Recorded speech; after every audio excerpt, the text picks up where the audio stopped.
Hello, everyone. Welcome back to this week's The Lovin Show. I'm here with my co-host Casey. Hello. And we have a very special guest, the ultimate mind hacker and psychologist, Hiba Balfaqih. Welcome to the show. Thank you. So there's a lot that we want to know about mind hacking. So I'll just get right to it. Let's Work history, going from HR to being a mind hacker. Tell us all about it. So as I did like the corporate world for 10 years. Yeah. I didn't know what I wanted to do early on, so I just kind of dabbled, and I got stuck in HR, and I was like, you know what, I deal with people, so that's fine for me. And during that time, I got exposed to a whole lot of stuff like NLP. I don't know if you guys watched the TV show Lie to Me back in the day, where somebody was like looking at body language and he was deciphering if the people were awesome or not. And then I decided, you know what, I want to join the CIA. So interesting. I want to join the CIA, and I want to read body language, and that's what got me into psychology. So starting to go in and study human behavior, body language, etc. And then as life took me up and down, I had like this major like crisis. You know, every time you say you have to hit rock bottom to get back up. Well, I hit rock bottom super hard. Lost 1.5 million in an investment. My father passed away, lost a love relationship, all in the same time, and got diagnosed with diabetes all within 3 months. And then at that point, I got into depression. But as a psychologist, you already know that it's all in your mind, and you need to get your mental health game right. Yeah. And so I just went to like a self-help bookstore, bought all the self-help stuff, and just started cramming myself with positive messaging to kind of rewire my brain.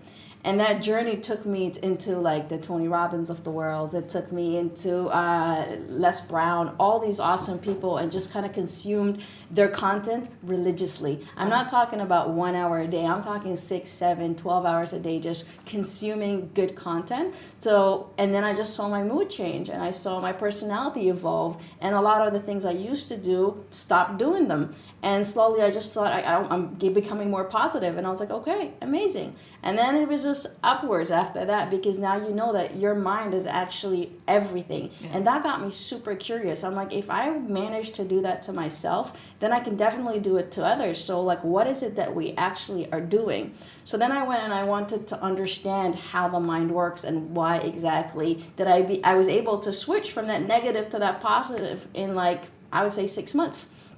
And people stay depressed for years. Yeah. Mm-hmm. And I understood that our subconscious mind actually controls our conscious mind. If we look at our mind in a little circle, and you split the circle 90% and 10%, 90% of that engine is running that 10%. This mind that you think with is only 10%. This mind that's giving you worry, anxiety, stress, overthinking is only 10% of it.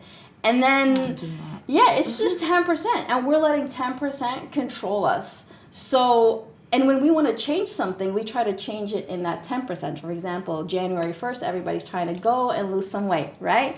First day is like, yes. Second day, you're using willpower to change, right? Day number 21, you're not even interested to go to the gym, and now you're coming up with excuses like, oh, you know, the gym membership was cheap, you know, maybe it wasn't for you, maybe there's an alternative method, and then by day 22, you no longer go. Yeah, you don't go anymore. And that's because you're trying to use 10% plus willpower to power 90% of your brain. If this was a tug of war, and there was 9 people on one side and 1 person on the other, no matter how much that one person is trying to pull, he's not going anywhere, right? You're going to fly to the other side, no matter how much willpower you have. Yeah.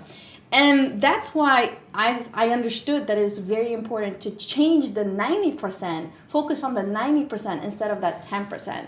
And by doing that, you actually have to hack your subconscious mind. And if we look at our brain just like a computer, and this super brain of us is super powerful, it's limitless. We don't even actually know what's inside it.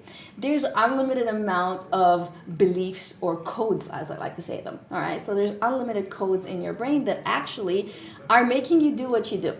Right? They're your programming. It's not your personality. It's actually just a code. So you might have a code of saying like, I'm not good enough. Every time you're going to do something, you're going to believe that you're not good enough. If you have a code that says I overthink, then every time you're going to get a situation, you're going to overthink. Yeah, you're talking about really relatable things here for sure. Yeah. And then when people say like, I'm indecisive, well, it's not you who's indecisive. You have a code that says I'm indecisive. And as long as we're able to find the code and when did you learn it, and most of our time we've learned everything between the ages 0 to 7. You're running right now on an adult brain that was programmed between the ages 0 to 7. So you're working on codes, that childhood codes. But how do we find these codes? Like you're talking about mind hacking, explaining it really well, but if for someone who hasn't studied it for so long, how do I find my code if I'm struggling with something? Everything you speak is a code. So if you say, I am bad with names, I think you said something right before we started. I struggle with names 100%. That's your code. Yeah. Your code is I struggle with names. So no and matter, it gets in my head, and then I can't fix it, and I'm consciously aware of it. because then it's just you're just playing run, and then you're gonna do control shortcut, and that's gonna be on your mainframe. So when a name comes, your brain's gonna go to that code and say, I struggle with names. So what we speak is actually our codes, and sometimes we'll say the most ridiculous stuff. We just need to write this down, and you'll be aware of the code, and then you just have to ask yourself 2 questions. What's amazing about this code? And then the second thing, who did I learn it from? Because most likely you'll learn it from your mom or your dad or some sort of behavior that you saw in the family or whatever it is, right? Because 0 to 7, you're just absorbing all this information from all around the world, from everything around you. And your source of the world at that point is TV and your parents and maybe school. So that's your 3 sources. So once you know where it started from, you can then make a conscious decision. Do I actually want to keep this code or not? And when you say what's amazing about it, what do you mean by that? Yeah, I mean, I know it's the weirdest question ever, because we only keep bad behavior if it serves us in some way, right? It gives us a benefit in some way. So what does it benefit you that you don't know people's names? We might say, like, you know what, then my brain is clearer. Yeah. I'm going deeper with other things that may be, then I'm asking what's amazing about them. Okay. Like, for example, procrastination, right? A lot of people procrastinate, and I go, what's amazing about procrastination? And they're like, oh, nothing. No, there is something amazing. It's because in that 1 hour right before you have to deliver, you go into super productive mode. Right? And you just go and you give it everything, and there's adrenaline in your body, and it charges you. So that rush serves you, right? Yeah. Another thing about adrenaline, you already have faith that you've done it before, you procrastinated, and you've done it before, so you have this faith. So the good thing about procrastination is you have faith in yourself. Yeah. So there's always a way to, once you find out how it serves you, then you can change it, because it's serving you somehow. Where does the concept of mind hacking come from? So mind hacking was pretty much me trying to be cool. This is all you. This is all me, Incredible. right? So I trademarked it. I started it about a year ago now. I have a lot of disciplines. I've learned a lot of disciplines during the years, different kind of modalities. And I'm a person who's very left brain. I like things to be fast. So when I was doing my psychology work, I was like, I don't want somebody to sit on my couch and talk to me for months and months about the same problem. I feel like that's not getting them to where they want to be as fast as I want them to get there.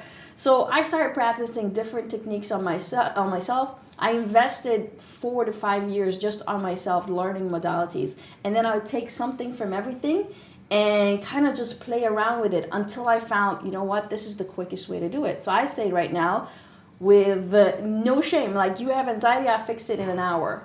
1 hour. Come, we'll play. Wow. And you see the word I use, like, let's play, because it's not serious. If you detach yourself from feeling like I am anxious and just think of it as it's a code, then we can come and be more flexible and play with it. But a lot of people hold on to these things as if it's their identity. The first rule is to let it go. It's not you. It's a code.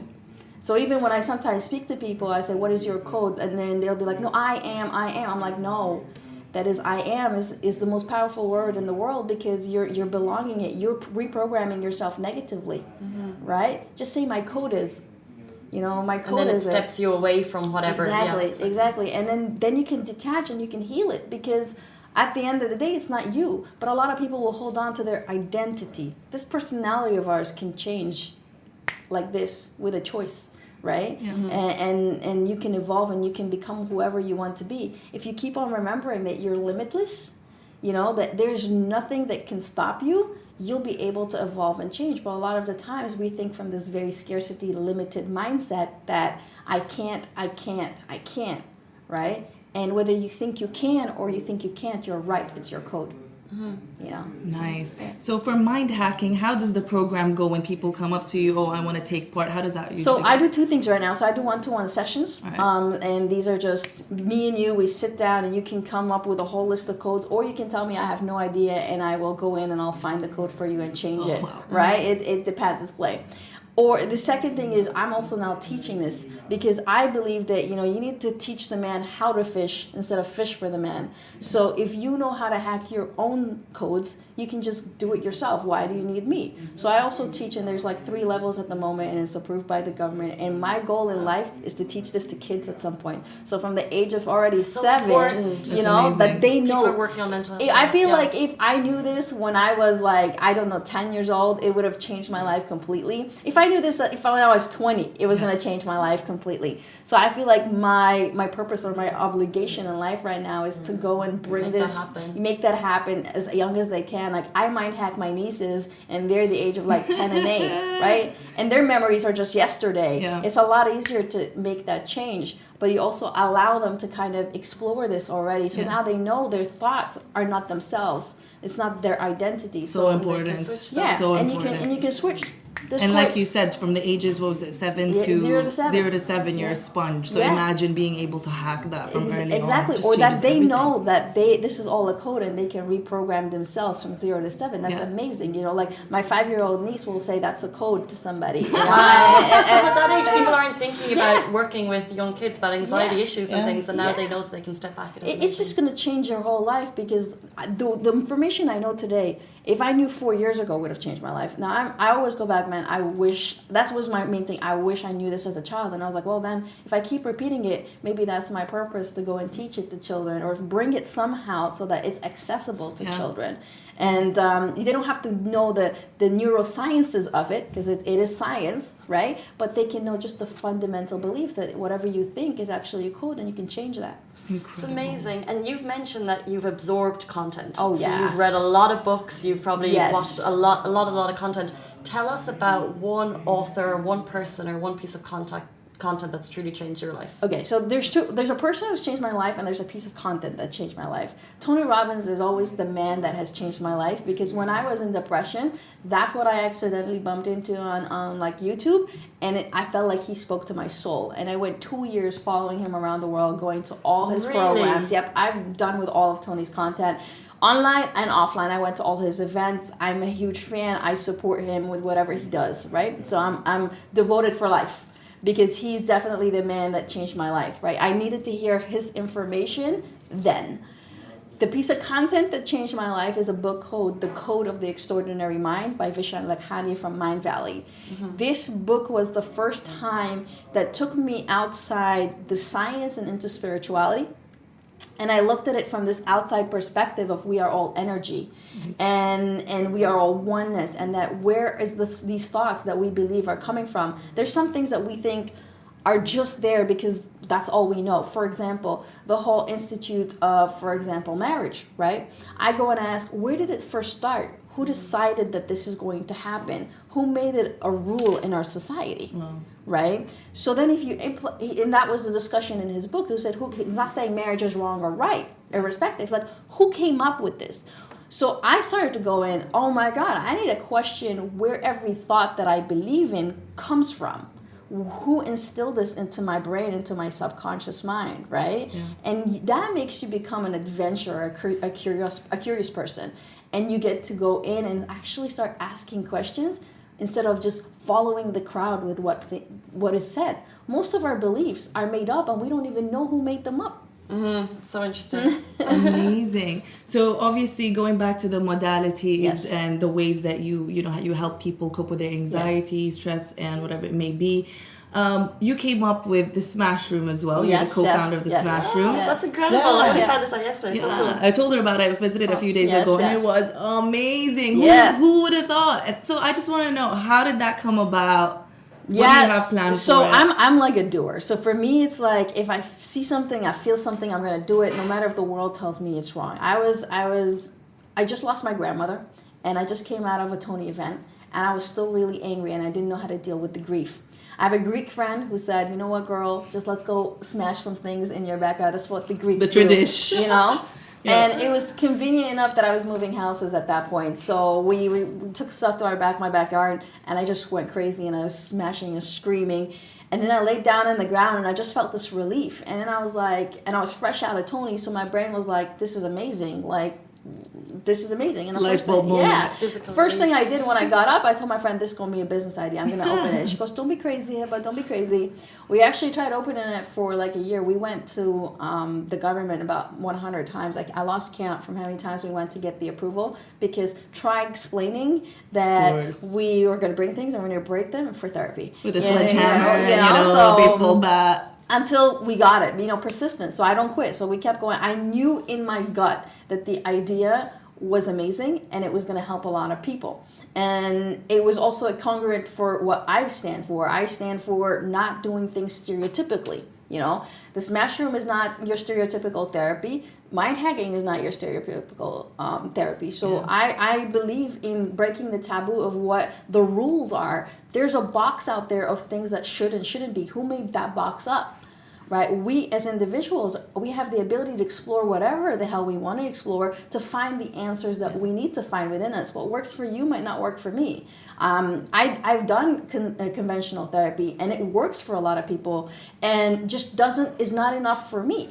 Right? So we have to all just go out and explore. If we all just play in life and try to go out and explore what works for us instead of going and following what everybody thinks or believes is the right way, your way is not my way. So the smash room, we have a lot of people that come there who go, therapy doesn't work for me. I can't talk to a person, but I like to come to this room, smash everything up, and I feel this relief. And then I can go now and talk to somebody afterwards. I love this. I had no idea that the smash room was born out of an idea as physical therapy for people. It's so cool. But so you have the smash room. Obviously you're working on mind hacking, and also should we mention like a focus journal? A focus journal, I was gonna ask you to bring it if you had any, because I was trying to order online. It's at the moment out of stock. Out of stock. We're doing the next batch actually, but I can hook you guys up. I'll send you something. No problem. Finesse.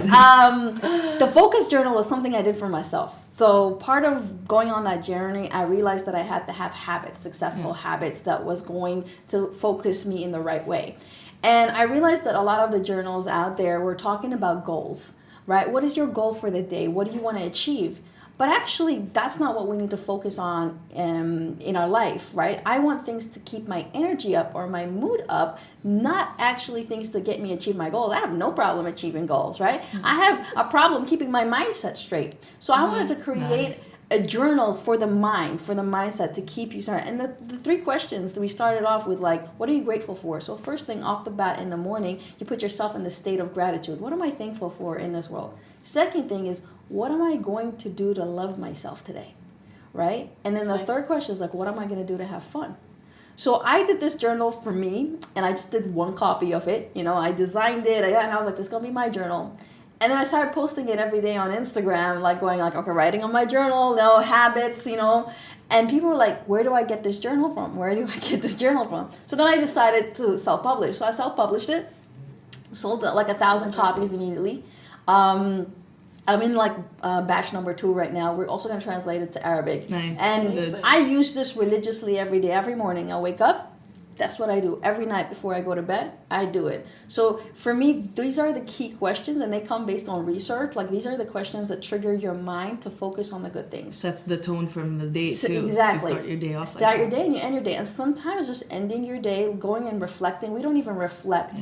Or people will go, did I do my goals or did I not do my goals? That's really not important. You go look at, what did I learn from today? What was a challenge that I could have turned, or I've learned the lesson from? Just recap it. Like, okay, today I got stuck in traffic and I got a little frustrated. What can I do better tomorrow with that? It's taking you out of this rut, because then you can recap. It's amazing. Exactly. And it's just really mindset instead of goals. We are so driven on focusing on goals. Like, our whole self-worth is associated to the goals. But actually, if you just heal and love yourself, and it's a more like a self-love journal. If you feed yourself love, you'll be able to achieve your goals. That's true. Right? But it's counterintuitive because we're so focused in this masculine society that wants you just to achieve. Yeah. But actually, you need to nurture yourself to be able to achieve without being burnt out.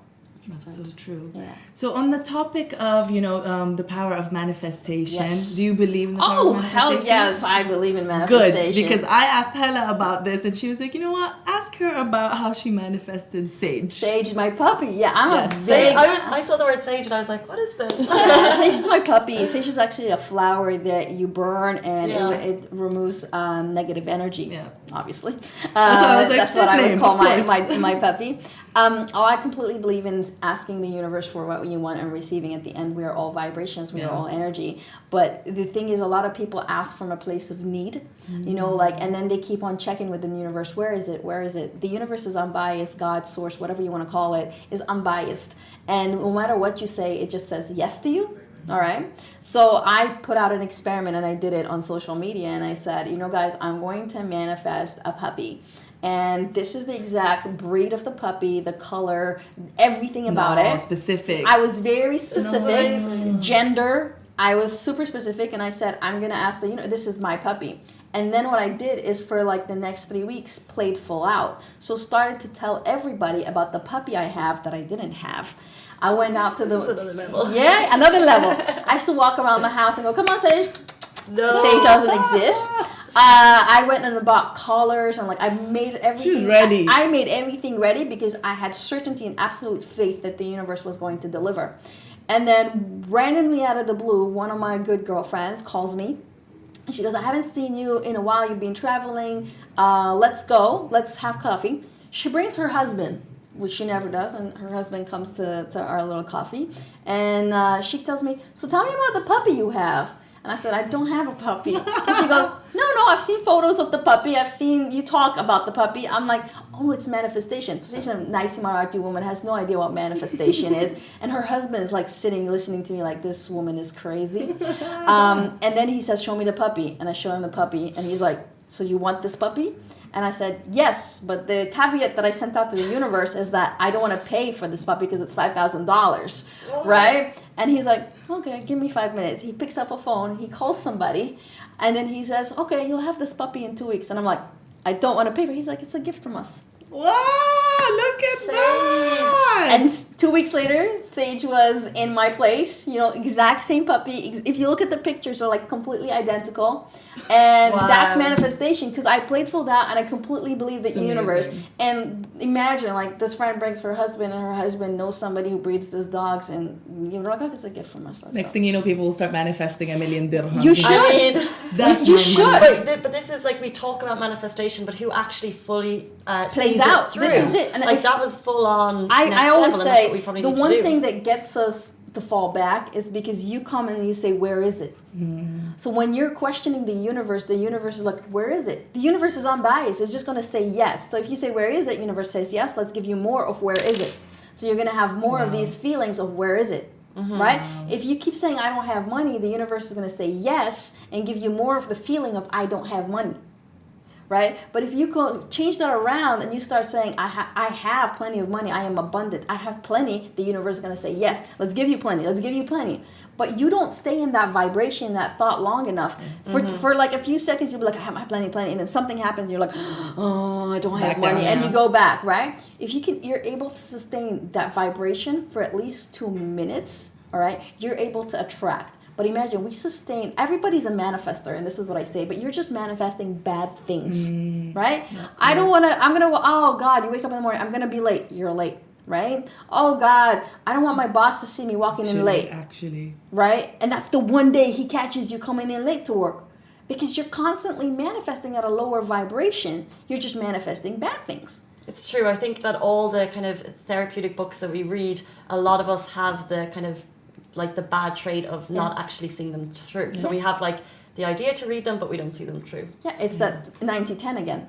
The subconscious and the conscious, right? You're trying to rewire it from the conscious brain, and then the subconscious brain has 300 million codes if you're only 30. And you do the math for yourself. There's 300 million codes in your subconscious mind that you're not aware of. So are you teaching all of these? We mentioned your online courses already and your one-on-one courses. What do you teach and how did you actually start that and how can people find you? It's funny because when I was doing the sessions, at some point I was fully booked for months in advance. I'm flying to New York today to go do these in New York. I fly to London and go do this in London. So I was like getting to a point, I was like, I cannot sustain this because one of me cannot meet all these people all the time. And it started like, it's a full-time job. Sometimes someone would call me at midnight, can I do a session? I'll say yes. Right? Wow. Because it's if you're of service and you're just like, and you feel people's pain. So I was like, I need to multiply this. I need to get people to learn how to do this so that they're able to do it. So it's just not me. You can't hold value and knowledge just for yourself. You need to spread it out. And then a lot of the people who were doing a lot of sessions with me and were getting advanced, they were kind of like pushing me towards, we need a course, teach me how to do this. I'd love to do this. And I said, okay, let me take 2 weeks off and I'll actually create level 1, like the basic of it. And then we're going to experiment and see if I teach a small group of people, will they be able to do it? Mm-hmm. Day 1, people were walking in, they don't even know what the hell I'm talking about, right? Day 2, they're being able to change the codes. And I was like, well, good, we got it. Wow. Like, we got it. And then I took the curriculum to the government, to KHDA, and I was like, all right, let's go. This is a curriculum. It can be taught, and I got it approved. Amazing. And then it was just, okay, now I can take it to the next level. So I already have 6 levels. And these are in Dubai currently as workshops. And the beginner one, like there's one coming on the 26th and 27th of this month, March, 2-day weekend. By the end of the weekend, you can hack yourself and hack other people. Simple as that. Amazing. It is not rocket science.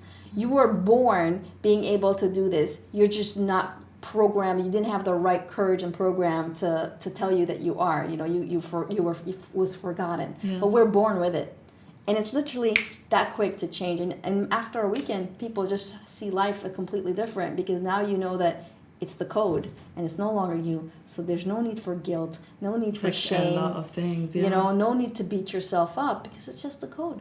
It's incredible. You also do retreats. You host retreats. Yes, right? also host retreats. Retreats are fun because we did Yeah, ballet. for all of these things. I call myself multi-passionate. As long as you're doing what you love, you just do it, right? There's like there's a way, you know. There's no excuses, right? In life, it's like you live this life. You have to live it with joy and with love and with passion.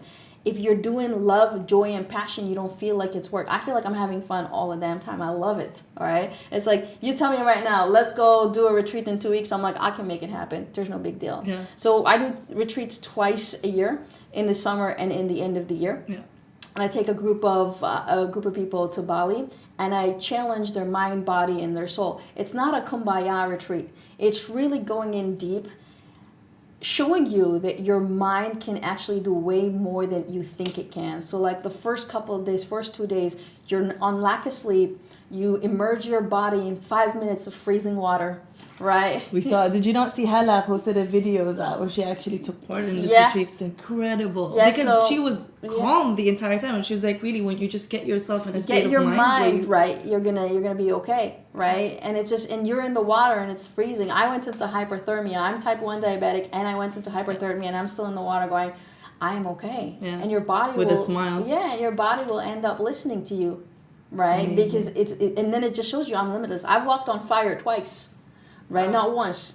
So it shows you what you're capable of. Wow. And then day 2, like after that, we go on a hike on no sleep, like hike up a mountain, and people are like full of energy and they don't understand where this burst of energy comes from. And then you come down from the hike and we go straight into really releasing trauma and things that you've kept inside you. So now you're emotionally all over the place. And then by day 3, I promise you're going to get better because it's like we have to break it in order for us to fix it. And then we go into the body and just challenging the body a little bit to release the energy through the body. And then we go to the soul. And that's when you start soul searching, finding your purpose, coming in alignment to who you are, balancing your masculine and feminine energy. And by day 7 of the retreat, you're changed. You're not this. It's transformation, right? Because when you transform, you can't go back, right? Change, you change back. Transformation, you go from that caterpillar into the butterfly. Butterfly can never be the caterpillar again. So it's really intense, but it's life-changing. I believe in retreats because I did retreats all my life. I went to all the Tony retreats. Yeah. After 7 days of Tony, you're a new woman. Which goes back to our game later. Stay tuned, guys. It's all Tony Robbins related. Hiba has thrown me shade for very good reason. Love that. But I want to ask, since you do a lot of things, she still has one more. Probably more than I have in this list. But Humans. Yes. Tell Humans, oh my God. So Humans is a podcast that we do for fun. Again, everything I do is for fun. Humans is a podcast that I do with my co-host, who's actually, I got to know her through mind hacking. So she came for sessions and then we built a friendship. And then she wanted to go to Tony Robbins. And I was like, you know what? I'm going to push you to go to Tony Robbins and I'm going to come with you just to show you how devoted I am. Let's go. And we went to Tony Robbins in London and we roomed together in a home. And on the walk to Tony Robbins, I was talking about how I was done with like social media being so perfect and how all these podcasts are very righteous. You must do, you should do, all this kind of stuff. Yeah. And then we said, there needs to be some real topics, like talking about real stuff that is happening. And we just said, we should do it. And we were like, let's do it. And we went on this whole humans as effing humans. That's what it means. So we're all effing humans. We make mistakes in life. And therefore, we have to talk about these mistakes and bring them forward and our learnings as well. It's not just about being perfect, because perfect doesn't exist. Actually, perfect is boring, and everybody's definition of perfect is different. My perfect is not your perfect, so it doesn't even exist. It's an illusion. So we have to talk about real stuff. So we went on. We talked about our families. We talked about our upbringings. We talk about like the mistakes that we've done in love, in money, in anything. Like all the bad stuff we've done and how we've learned, and just honestly and unfilteredly, And now we're getting guests on who've been like listening to us for a while. They're like, I really want to talk about my life uncensored without trying to make it perfect. Because that's the truth. That's the truth of it. And if you hear somebody's story, like if you look at me today and you hear my story, you're probably going to be shocked. Because a lot of us, you assume that I have this like perfect life, right? And I talk about things that are happening to me right now, and they're like, oh, but she's always like smiling and happy. And I'm like, yeah, because this is working right now. But if that would have happened 5 years ago or 6 years ago, you would have found me in a mental institute because I would have fell apart. Yeah. Right? So just constantly this open, honest dialogue about what's going on. And it's for us, it's refreshing to talk about it, but it's also refreshing for people to hear it. And there's a takeaway, of course, with all of always we leave every episode with like a challenge. So we let people go challenge. And one of the challenges was like, call your mom and tell her you love her. That's nice. Right? Just do that, because a lot of us have these issues with our parents and the control aspect and different cultures and all that. But there's some sort of resentment there. Yeah. And sometimes all the parents is looking for is you to call and check in and say, I love you. But you're waiting for the parent to call and say, I love you. So it starts with you. So we should just let everybody pick up the phone, and we do it. So we would be like, all right, we're going to go call our moms and say, I love you. So it's just these little takeaways so people can go and do. And it's like, if you don't want to do it, sure, but that's how you're going to change your life, with action. Massive action changes your life. This is amazing. I'm so glad we got to Humans at the end, because I hadn't actually heard the concept of the podcast, and I love that it's kind of like a not perfect look at everyone's lives.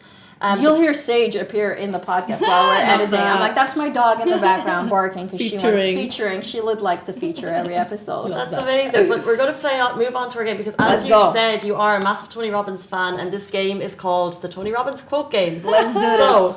So to say it right, Shireen has gone through all the quotes. Some of these are Tony Robbins, some of them are not. However, we're going to put us to the test and see if we can figure it out. Okay. Cool. I'm challenging that. This has not been researched properly.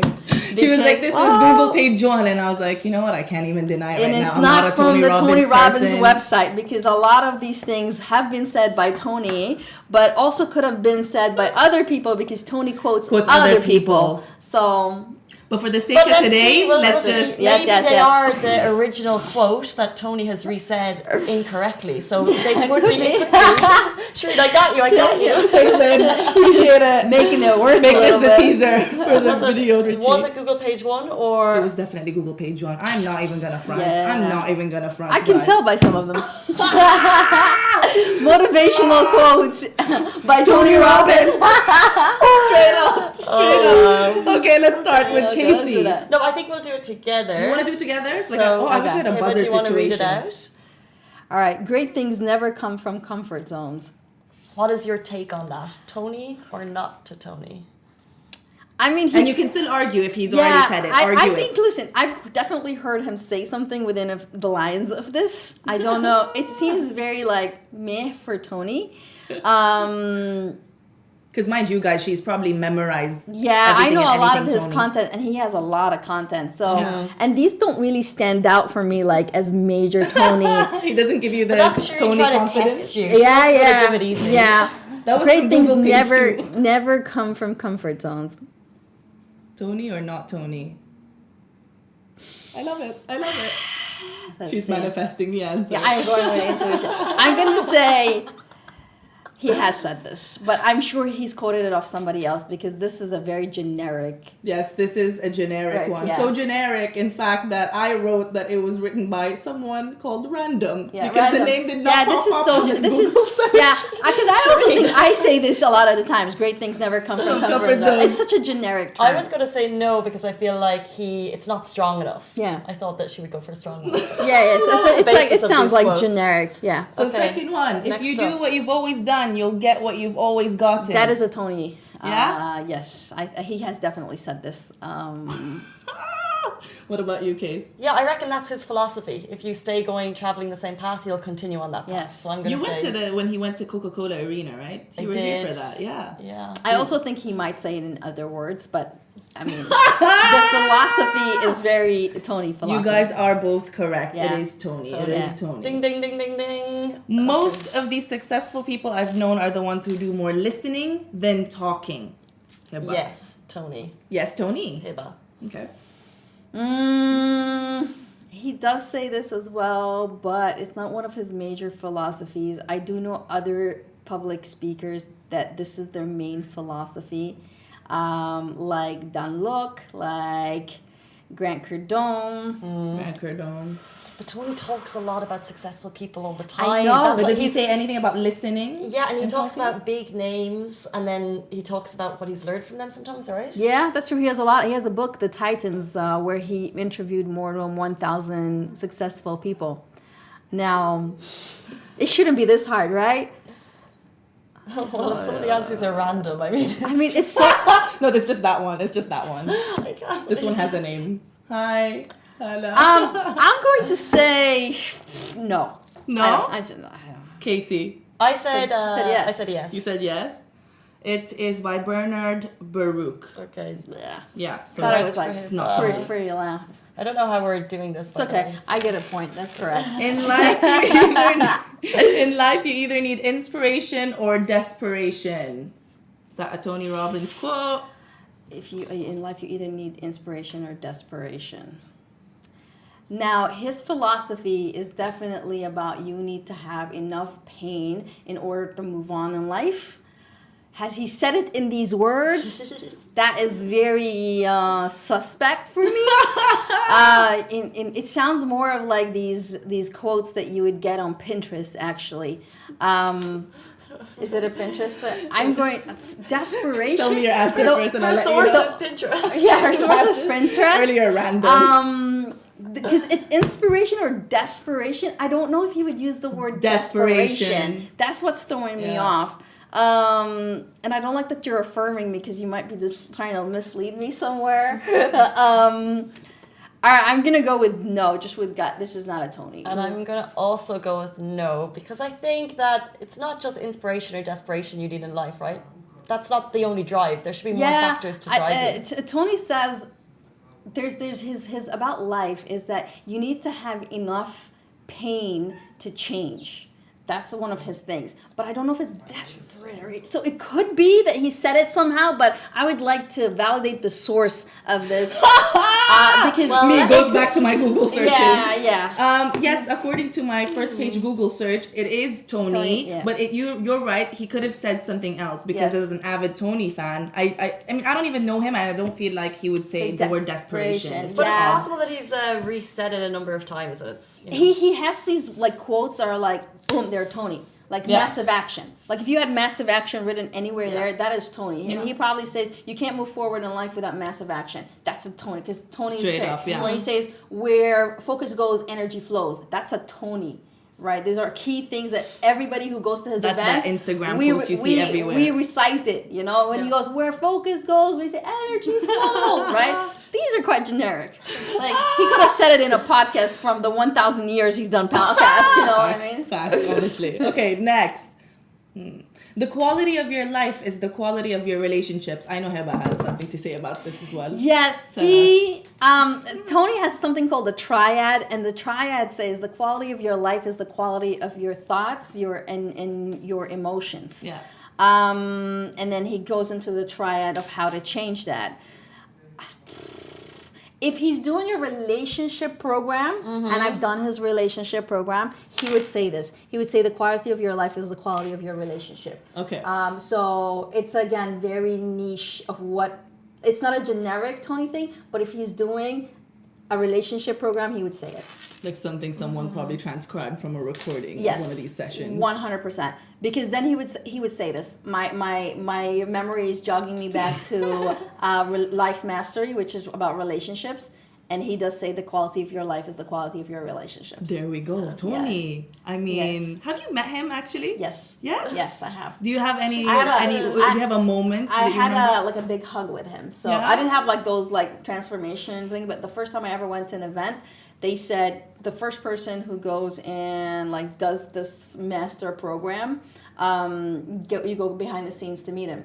When they were advertising this program, I'm like, I'm not gonna do it. The minute they said meet him, I was like, I'm done. Let's go. You know? And I got on stage. You could give him a hug and like you speak to him for like 30 seconds. I mean, is he super personable? He is his energy is amazing. He's such a huge guy. Like when I put my arms around him, I couldn't wrap it, and my head reached his chest. And like I'm tall, so yeah, he's a big guy. He's a big guy, but he's full of amazing energy. Like he's just kind. This makes me want to watch a Tony Robbins video. I feel very left behind. Really. I mean, you should. And a lot of people have this misconception because they see like 30 seconds about Tony online that he's like big and aggressive and he screams. But like if you're spending 3 days with him, you get to see all sides of his personality. You see when he's emotional. You see when he cries. You see when he connects with you.